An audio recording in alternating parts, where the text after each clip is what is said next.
It's generally assumed that the action of the reins will somehow influence the horse's decision about what to do with his feet, whether it regards the direction they're traveling in or the speed.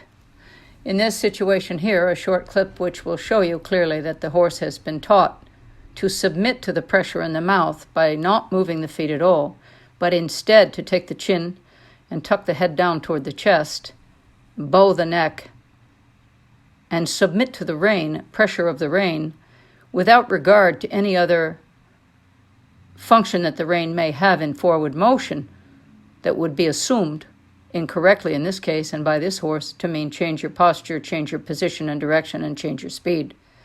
So what I do here in this case to free up a horse and to get the reins to reach the feet is to start to put meaning into an area that the reins are lying, which is really at the base of the neck and the top of the shoulder. That shoulder groove, when the horse has learned to become dull to it, it's a perilous relationship you then have when the bottom half of yourself is on the top half of a horse, because your legs don't mean much, your reins don't either.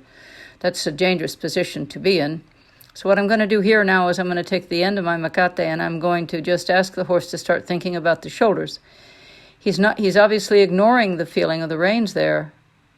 So what I do is I bring my hand in, and that brings the weight up off his shoulders just a little bit. My movement left and right, as I'm bringing the rein in on the shoulder groove on the right, is to try to get him to think about a left shoulder and a right hind foot, and a right shoulder and a left hind foot. I'm just very gentle. There we go. I'm just gently getting him to start to realize that it's not the mouth I'm trying to talk to. Of course, there is some movement on the reins that will be felt in the mouth, but this is not the point. You see, it is actually his relationship with the bit and the reins and his thought about what to do with his body only from the ears forward, or from the top of the neck forward to the nose, that he's been actually pretty convinced that by tucking his chin in and lowering his neck a little bit and breaking at the pole, that he will be right on track with the request and the objective of the trainer or rider. So this is the point. You want to have, you want to be able to establish a clear understanding that your reins really need to connect to the feet at all speeds and in the backup. Because I have to really impress upon this horse that I'm not going to pull unnecessarily and not going to pull in a confusing way. I need to liven up the horse without asking to go forward. That way I don't have to try to turn or stop him. Okay, so I'm trying to get the life in my macate coming over the shoulder and the life in my body left and right.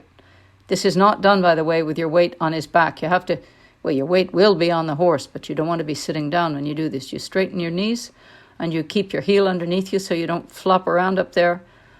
And what I'm going to do here in a moment is stand up and bring my weight left and right and left and right. You see right there, he got the understanding to take some weight off the forehand. I don't lean forward and pet him for that. I let him think about it. Okay, I let him think about it. So I want to have a situation now where I can actually stand up, shift my weight left and right, bring his attention to the shoulders, not ask him to go forward, but ask him to start to think about moving one set of feet at a time. A diagonal pair of feet is a backup. He is welcome to try an experiment by ducking his head and nose and chin down, but he's understanding clearly it's not what I want. He responds with a little frustration by coming out with that left front foot. So his attempt there to understand me by moving the right diagonal back, that being his right front leg and his left hind leg, he's trying to understand what I mean. And in his experiments and in his research, he's satisfied, because I got quiet up there, satisfied him that he was on the right track. I'm going to ask again now, and in a moment, because you want to have a little time there for the horse to think, of course, in a moment, you're going to see that he's actually understood.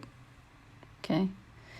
So we want to make sure that between requests we give some time for thinking, and that I'm using that time, as you can see, to explain to the owner how to get around this impasse.